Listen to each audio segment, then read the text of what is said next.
નમસ્કાર દર્શક મિત્રો, education by Kakadiya sir YouTube ચેનલમાં આપનું હાર્દિક સ્વાગત છે। તો દર્શક મિત્રો, આજે આપણે જોઈશું કે ઓવરહેડ લાઇન એસેસરીઝ એટલે કે આઈટીઆઈ ઇલેક્ટ્રિશિયન અને વાયરમેન ટ્રેડ માટે ચેપ્ટર નંબર 59। તો દર્શક મિત્રો, આપણે આ ચેપ્ટર અંતર્ગત વિવિધ ઓવરહેડ લાઇન એસેસરીઝ કેટલી છે અને કઈ કઈ પ્રકારની છે તેના વિશે વિગતવાર ચર્ચા કરીશું। તો દર્શક મિત્રો, ઓવરહેડ લાઇન એસેસરીઝની વાત કરીએ તો ઓવરહેડ લાઇનમાં વપરાતા પોલ અને પોલ એસેસરીઝ વિશે ચર્ચા કરીએ તો ઓવરહેડ લાઇનમાં મુખ્યત્વે નીચે મુજબની એસેસરીઝનો ઉપયોગ થાય છે। તેની અંદર પહેલું આવે છે થાંભલા, જેને આપણે પોલ્સ કહેતા હોઈએ છીએ। બીજું આવે છે ક્રોસ આર્મ્સ, ત્રીજું આવે છે લાઇન ઇન્સ્યુલેટર। તો આકૃતિમાં આપણે ઓવરહેડ લાઇનમાં વપરાતી મુખ્ય એસેસરીઝ દર્શાવવામાં આવી છે। આકૃતિની અંદર આપણે જોઈ શકીએ છીએ લાઇન ઇન્સ્યુલેટર લાગેલા છે, કંડક્ટર લાગેલા છે, ક્રોસ આર્મ લાગેલા છે, ક્લેમ્પ લાગેલા છે, ગાર્ડિંગ કરેલું છે, સ્ટે ઇન્સ્યુલેટર છે, થાંભલો જે છે તે ઇન્ડિકેટ કરેલો છે, સ્ટે વાયર ઇન્ડિકેટ કરે છે અને અર્થ વાયર। તો કે આ દરેક એસેસરીઝ વિશે આપણે વિગતવાર જોઈશું। તો દર્શક મિત્રો, સૌથી પહેલું આવે છે થાંભલા એટલે કે પોલ્સ। તો કે ટ્રાન્સમિશન અને ડિસ્ટ્રીબ્યુશન લાઇનની સ્થાપના માટે વિવિધ પ્રકારના અને વિવિધ મટીરિયલ્સમાંથી બનેલા થાંભલા વપરાતા હોય છે, જે નીચે મુજબ હોય છે। આપણે આકૃતિની અંદર જોઈ શકીએ છીએ અલગ અલગ પ્રકારના થાંભલા કે જેની અંદર આરસીસી પોલ છે, ટ્યુબ્યુલર પોલ છે, રેલ ટાઈપ પોલ છે, સ્ટીલ પોલ છે। હવે તેમાં સૌપ્રથમ આવે છે આરસીસી પોલ।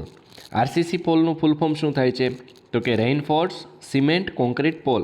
એટલે કે આ થાંભલા સામાન્ય રીતે સિમેન્ટ છે, રેતી છે અને કોન્ક્રીટ છે અને લોખંડના સળિયાનું અનુક્રમે 1:6:6:1 પ્રમાણમાં મિશ્રણ કરી બનાવવામાં આવતું હોય છે।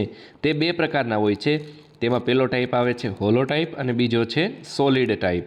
તો આપણે આકૃતિની અંદર જોઈ શકીએ છીએ આરસીસી પોલ જે છે તે આ પ્રકારના હોય છે।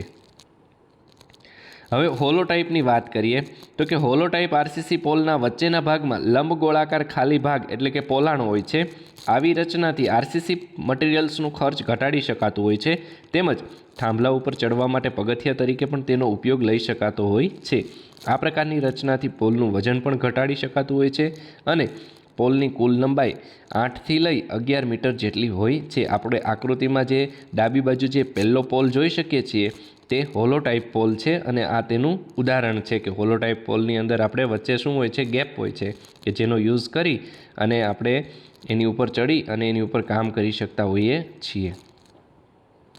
ત્યાર પછી વાત કરીએ કે જેમાં ક્લેમ્પ્સ કે ક્રોસ આર્મ ફિટ કરવા માટે 2 થી 3 હોલ અલગથી આપેલા હોય છે। જે શરૂઆતમાં જે ઝીણા હોલ આપેલા છે તેની અંદર આપણે ક્રોસ આર્મ ફિટ કરવાનું હોય છે, ક્લેમ્પ ફિટ કરવાનું હોય છે, તેના માટેના હોય છે।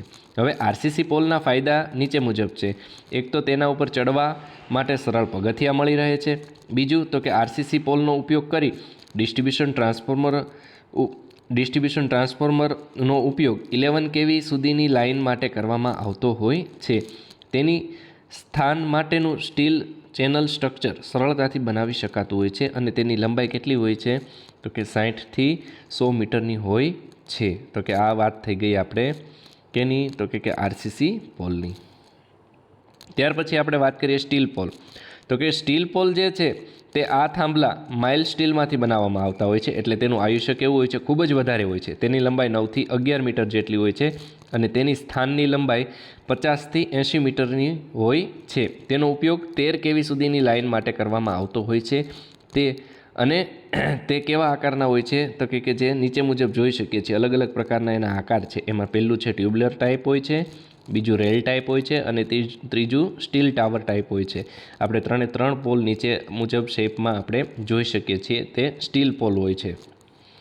ત્યાર પછી વાત કરીએ તેમાં પહેલો સ્ટીલ પોલની અંદર પહેલું આવે છે ટ્યુબ્યુલર ટાઈપ। તો કે આ થાંભલા લોખંડની અલગ અલગ સાળી પાઇપમાંથી બનાવવામાં આવતા હોય છે। તેનો વ્યાસ નીચેથી સરસૂપ 3 કે 4 સ્ટેપમાં હોય છે। તે નીચેથી પહોળો અને ઉપરથી કેવો થતો હોય છે? સાંકડો થતો હોય છે। તો કે આ પ્રકારના પોલનો ઉપયોગ સ્ટ્રીટ લાઇટ પોલ તરીકે પણ થતો હોય છે। આપણે આકૃતિમાં જોઈ શકીએ છીએ ટ્યુબ્યુલર પોલ પહેલું જે છે તે કેવું હોય છે? નીચેથી જાડું છે, પછી ઉપર જેમ જાય તેમ કેવું થતું જાય છે? પતલું થતું જતું હોય છે।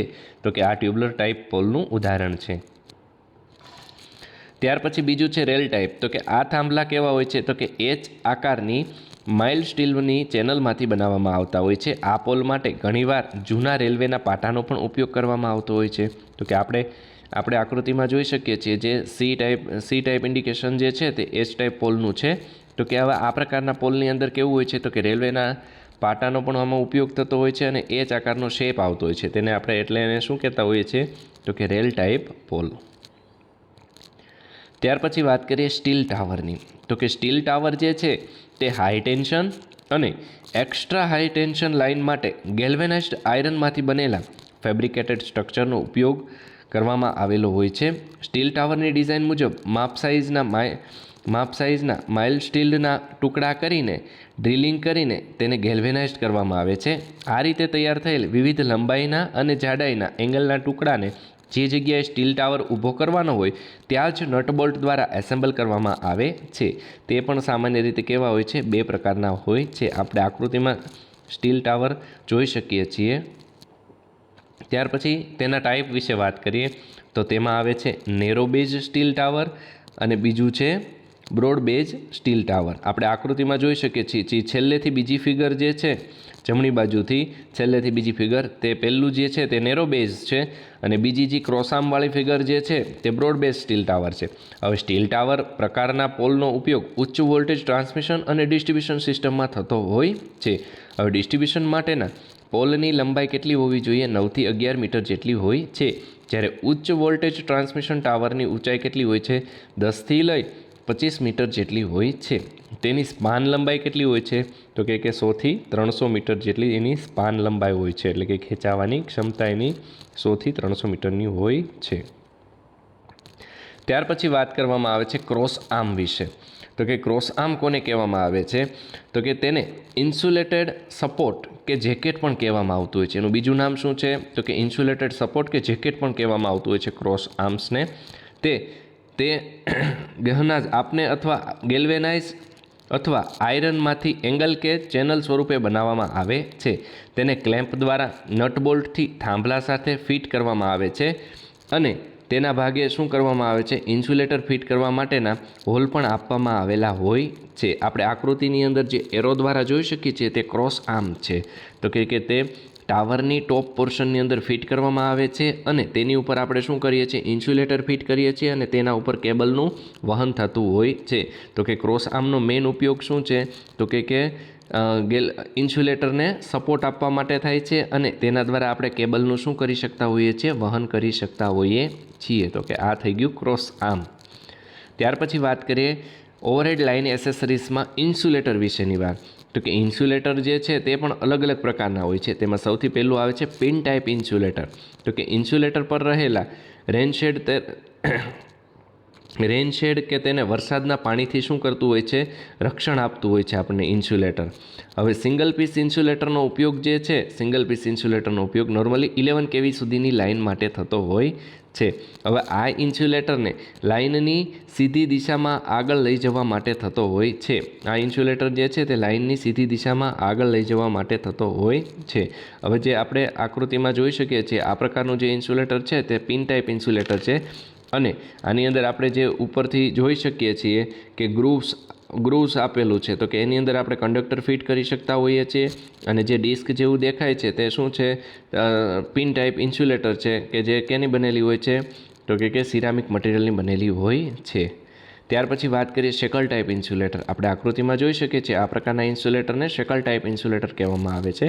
તેનો ઉપયોગ લાઇનની શરૂઆતમાં, લાઇનને કાટખૂણે કે શાર્પ વળાંક આપવા માટે અંતના પોલ માટે થતો હોય છે. હવે આ શેકલ ટાઈપ ઇન્સ્યુલેટર છે એ નોર્મલી લાઇનની શરૂઆતમાં વપરાતું હોય છે અથવા જ્યાં એંગલ બનતો હોય, કાટખૂણો બનતો હોય ત્યાં વપરાતું હોય છે કે શાર્પ વળાંક જ્યાં દેવાનો થતો હોય ટ્રાન્સમિશન લાઇનને તેવી જગ્યાએ આપણે આ પ્રકારના ઇન્સ્યુલેટરનો ઉપયોગ કરતા હોઈએ છીએ. આકૃતિમાં જોઈ શકીએ છીએ આ જે શેકલ ટાઈપ ઇન્સ્યુલેટર જે છે તે આકૃતિ દ્વારા જોઈ શકાય છે. હવે પિન ટાઈપ ઇન્સ્યુલેટરથી થાંભલો બંને બાજુ તણાતો હોય છે નોર્મલી. એટલે શું થતું હોય છે કે ઘણીવાર 8 થી 10 પિન ટાઈપ પછી એક શેકલ ઇન્સ્યુલેટર વાપરવામાં આવતું હોય છે કે જેથી કરીને થાંભલો જે છે તે વધારે પડતો તણાય નહીં અને પ્રોટેક્શન રહેતું હોય છે લાઇનને.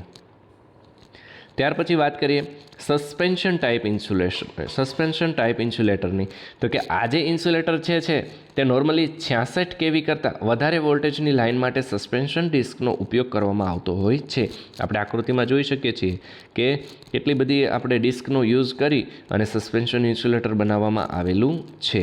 ત્યાર પછી વાત કરીએ કે તે HT અને EHT માટે વપરાય છે. HT એટલે હાઈ ટેન્શન અને EHT એટલે એક્સ્ટ્રા હાઈ ટેન્શન લાઇન. હવે એક ડિસ્કની કેપેસિટી નોર્મલી કેટલી હોય છે? 11 kV જેટલી હોય છે. તો જરૂરિયાત મુજબ એક પછી એક ડિસ્ક ગોઠવીને વધારે ડિસ્કની સ્ટ્રિંગ બનાવવામાં આવતી હોય છે. તો કે આ પ્રકારના ઇન્સ્યુલેટરને સસ્પેન્શન ટાઈપ ઇન્સ્યુલેટર અથવા સ્ટ્રિંગ ટાઈપ ઇન્સ્યુલેટર પણ કહેવામાં આવતું હોય છે. અને એક ડિસ્કની કેપેસિટી કેટલી હોય છે? 11 kV જેટલી હોય છે. ત્યાર પછી વાત કરીએ SRI એટલે કે સિલિકોન રબર ઇન્સ્યુલેટર. તો કે આજે નોર્મલી વધારે પડતો ઇન્સ્યુલેટર તરીકે આનો ઉપયોગ ખૂબ જ બહોળા પ્રમાણમાં થાય છે. હવે તે ઉચ્ચ તાપમાન સહન કરી શકે છે. તે ઇલેક્ટ્રિકલ અને થર્મલ ઇન્સ્યુલેટર છે. ત્યાર પછી વાત કરીએ કે તે ઓક્સિડેશન અવરોધક છે. ત્યાર પછી વાત કરીએ કે તેના ઉપર અલ્ટ્રાવાયોલેટ રેડિયેશનની અસર થતી નથી. તેના પર કોઈ વાતાવરણની અસર થતી નથી. ચિનાઈ માટીના પ્રમાણમાં તેની મિકેનિકલ સ્ટ્રેન્થ પણ વધારે હોય છે અને તે વજનમાં હલકું હોય છે. એટલે કે આ ઇન્સ્યુલેટર જ્યારે કોઈ પણ ખરાબ થાય ત્યારે તેને બદલાવવા માટે કોઈ પણ વ્યક્તિ જે છે તે ઇઝીલી આને બદલી શકે, કારણ કે વજનમાં પણ કેવું હોય છે? હલકું હોય છે. આપણે આકૃતિમાં જોઈ શકીએ છીએ આ પ્રકારના ઇન્સ્યુલેટરને કેવું કહેવામાં આવે છે? Silicon rubber insulator. ત્યાર પછી વાત કરીએ સ્ટ્રેન ઇન્સ્યુલેટરની.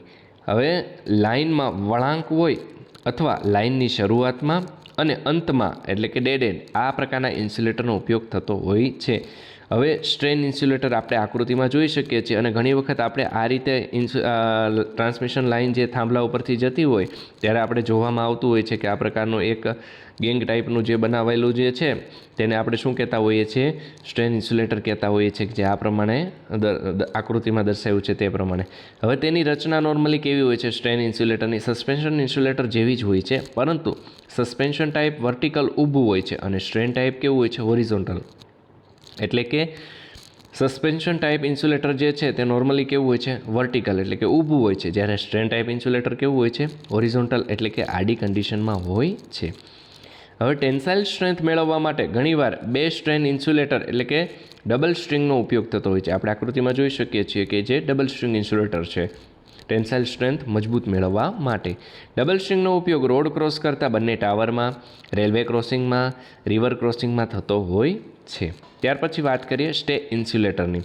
હવે આનો ઉપયોગ જે છે સ્ટે એટલે કે તાણીઓ એના માટે થતું હોય છે, તથા લીકેજ કરંટ અર્થમાં વહેતો અટકાવવા માટે પણ આ સ્ટે ઇન્સ્યુલેટર વપરાતું હોય છે. આકૃતિ ઉપરથી આપણે જોઈ શકીએ છીએ સ્ટે ઇન્સ્યુલેટર જ્યારે થાંભલો લાગેલો હોય છે ત્યારે આપણે જોતા હોઈએ છીએ કે જમીનની અંદર આ પ્રકારે એક ઇન્સ્યુલેટર જે છે એ જમીનની અંદર એક વાયર જતો હોય છે અને એક વાયર થાંભલા ઉપર જતો હોય છે. તો આ પ્રકારના ઇન્સ્યુલેટરને આપણે કેવું કહીએ છીએ? સ્ટે ઇન્સ્યુલેટર કહીએ છીએ. ડિસ્ટ્રિબ્યુશન પોલને પકડી રાખવા માટે વપરાતા સ્ટે વાયર અથવા તો સ્ટે વાયર કે જે એનો ઉપયોગ થતો હોય છે. ત્યાર પછી વાત કરીએ ઓવરહેડ લાઇન એસેસરીઝની અંદર કંડક્ટરની. હવે ટ્રાન્સમિશન અને ડિસ્ટ્રિબ્યુશન માટે કોપર સૌથી સારો ગણાતો હોય છે, પરંતુ કિંમતમાં મોંઘો અને વજનમાં ભારે હોવાથી તેનો ઉપયોગ થતો નથી. એલ્યુમિનિયમની વાત કરીએ તો તે કિંમતમાં સસ્તો હોય છે, પરંતુ વજનમાં હલકી ધાતુ છે, પરંતુ તેની ટેન્સાઇલ સ્ટ્રેન્થ કેવી હોય છે? કોપર કરતાં ઓછી હોય છે. ત્યાર પછી SCSR એટલે કે એલ્યુમિનિયમ કંડક્ટર સ્ટીલ રેનફોર્સ. તો કે એલ્યુમિનિયમથી ઓછી ટેન્સાઇલની ખામીને દૂર કરવા માટે SCSR કંડક્ટરનો ઉપયોગ કરવામાં આવે છે. હવે SCSRમાં વચ્ચેના ભાગે શું હોય છે? ગેલ્વેનાઇઝ સ્ટીલનો ઉપયોગ કરી તેની ફરતે એલ્યુમિનિયમ કંડક્ટર વીંટળાવવામાં આવતા હોય છે.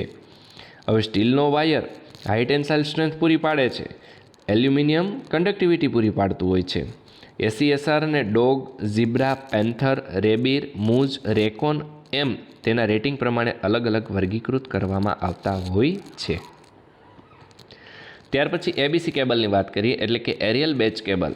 તો કે ઓવરહેડ ડિસ્ટ્રિબ્યુશન લાઇનમાં ABCનો નોર્મલી ઉપયોગ થતો હોય છે. ત્યાર પછી સ્ટે વાયર અથવા સ્ટે રોડ. ઓવરહેડ લાઇનમાં પ્રથમ કે છેલ્લા થાંભલા પર જ્યાં વળાંક આવતા હોય ત્યાં પોલ પર એક બાજુ ખેંચાણ વધારે હોય છે, તેને બેલેન્સ કરવા વિરુદ્ધમાં આપણે શું કરતા હોઈએ છીએ? સ્ટે વાયર લગાવવામાં આવતું હોય છે. ત્યાર પછી હવે ઓવરહેડ લાઇન એસેસરીઝની અંદર ગાર્ડિંગ વિશે ચર્ચા કરીએ. તો કે ગાર્ડિંગ એક પ્રકારની સુરક્ષા એટલે કે વ્યવસ્થા છે. પરંતુ વધારે પડતું તે ડિસ્ટ્રીબ્યુશન લાઇનમાં હોય છે. આપણે આકૃતિમાં જોઈ શકીએ છીએ ગાર્ડિંગ વિશે. હવે વાવાઝોડું છે કે શોર્ટ સર્કિટ છે કે અથવા અન્ય કોઈ કારણથી લાઈવ કંડક્ટર તૂટીને નીચે પડે તો અકસ્માત થઈ શકે છે. તો તેને ટાળવા માટે કંડક્ટરની નીચે ગેલ્વેનાઇઝ્ડ આયરનની જાળી મૂકવામાં આવતી હોય છે. તેને શું કહેવામાં આવે છે? ક્રેડલ ગાર્ડ કહેવામાં આવતું હોય છે. આપણે આકૃતિમાં જોઈ શકીએ છીએ કે આ જે રિંગ ટાઈપનું જે છે તે શું છે? ગાર્ડિંગ વ્યવસ્થા છે. કદાચ કેબલ તૂટે તો પણ તે કેની અંદર આવી જતો હોય છે? તો કે તે જાળીની અંદર સ્ટક થઈ જતો હોય છે. તો કે તે જાળી કેવી હોય છે? પાછી અર્થ કરેલી હોય છે. એટલે કે જાળીને કંડક્ટર અડે એટલે કે તેમાંથી વધારે કરંટ પસાર થાય અને લાઇન ટ્રીપ થઈ જાય છે, જેથી કરીને આપણને શું મળે છે? પ્રોટેક્શન મળતું હોય છે. ત્યાર પછી હવે આપણે આ આખા ચેપ્ટર અંતર્ગત નોંધ લેવા જેવી બાબત વિશે ચર્ચા કરી કે ઘરમાં સબ સર્કિટનું વિભાજન કરતી વખતેની બાબતો આઈ રૂલ્સ મુજબ પોઈન્ટની દ્રષ્ટિએ લાઇટ અને ફેન માટેની દરેક સબ સર્કિટમાં લાઇટ, ફેન અને 5 એમ્પિયર રેટિંગના સોકેટથી લઈ કુલ 10થી વધારે પોઈન્ટ ના હોવા જોઈએ. ત્યાર પછી લોડની દ્રષ્ટિએ દરેક સબ સર્કિટનો લોડ કેવો હોવો જોઈએ? 800 વોટ કરતાં વધારે રાખી ન શકાય. દરેક ઘર કે કોમર્શિયલ એરિયામાં ઓછામાં ઓછી 2 સબ સર્કિટ હોવી જોઈએ કે જેથી ફોલ્ટ થાય ત્યારે સંપૂર્ણ બ્લોકઆઉટ ન થાય. અને લોડની દ્રષ્ટિએ દરેક પાવર સર્કિટમાં લોડ કેટલો હોવો જોઈએ? 3000 વોટથી વધારે ના હોવો જોઈએ. તો દર્શક મિત્રો, આપને અમારો આ વિડીયો પસંદ આવે તો અમારી આ ચેનલને લાઇક, સબસ્ક્રાઈબ અને શેર કરવા વિનંતી. ધન્યવાદ.